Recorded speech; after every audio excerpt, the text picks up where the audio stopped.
Hi everybody, this is Bee and welcome. In this four-part series, I'll be working on an original character convention badge design, also known as an OC badge for Andrew Grondin of his pony OC Tuple. Normally I would paint OC badges almost entirely using traditional mediums, uh, pretty much a fun blend of Prismacolor markers, Copics, colored pencils, and a white gel pen. However, this time I kind of decided to go almost entirely digital with the exception of inking. Why no digital inking? Because I kind of prefer inking the old school way with a brush and India ink. Just kind of feels more fluid to me. I love the feel of a brush and I love the finished look of a brushed ink piece.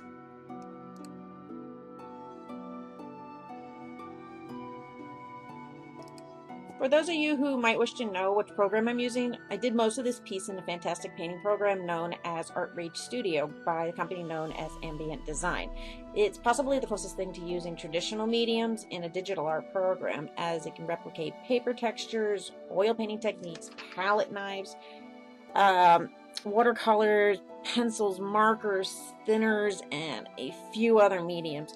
It's probably the best of both traditional and digital mediums, and yes, you can create your own brushes. Best of all, you're not going to have to fork over several weeks worth of paychecks for a subscription to use it. Hint hint. It's under $100. If you're really interested in, I'll also link to it in the description below if you wish to go check it out for yourself.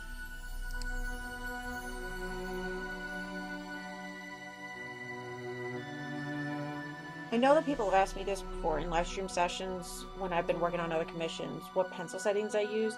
I'm going to let you know, for ArtRage Studio, this is my own custom setting, which I have named Tech Pencil. Simple enough.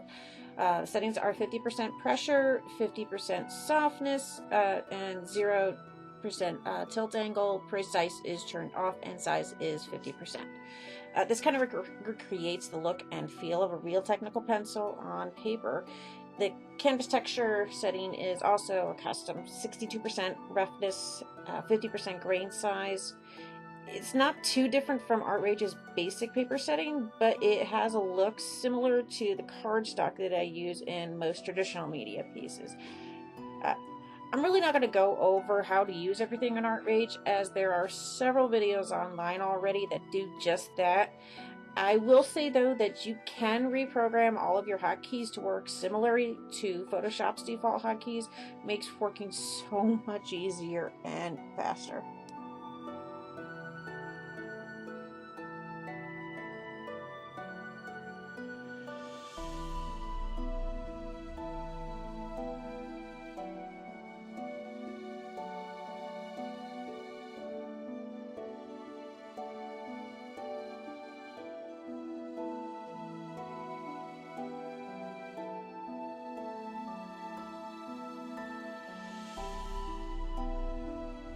What I'm using here to add in Digituple's goggles is exactly what you think it is. This is a circle and ellipse template, just like you use on a traditional media piece. However, you can resize this one, and there is no risk of any ink running under the edge of the template and ruining your piece. Those of you who also use traditional means of inking will know of the horrors of which I speak. ArtRage has tons of different templates, straight edges, triangles, rulers, and honestly I make use of most of them.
What I'm working on now is the type pencils for this piece.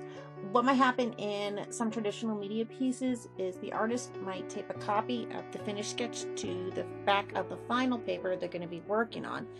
Then they'll flip the paper over and lightbox the tighter finished pencils onto the new paper. Here, all I really did was just create a new layer and change the color of my pencil. This is kind of the stage that I spend a lot of my time on, as this is where I'll be determining the majority of my final line weights.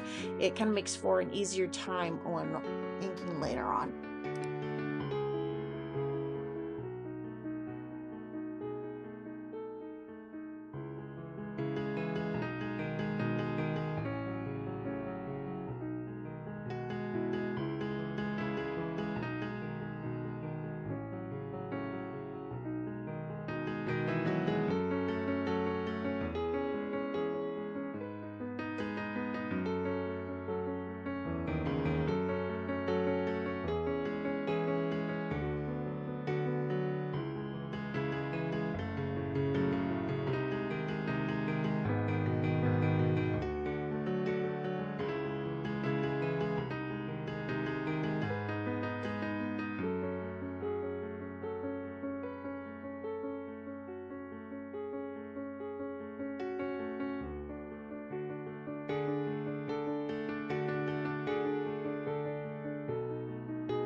That's it for part one. Don't forget to check out the other 3 videos in this series, as you'll be able to watch me finish this batch to the very, very end. I also have several other art videos and vlogs to share with you, the masses, so feel free to nose through them. All credits to the music in this video and links to my studio and personal Facebook, Twitter, Etsy, Tumblr, and DeviantArt accounts are also in the description below. Feel free to give us a like, and don't forget to subscribe. Every little bit of help. See you in part 2. Later, darlings.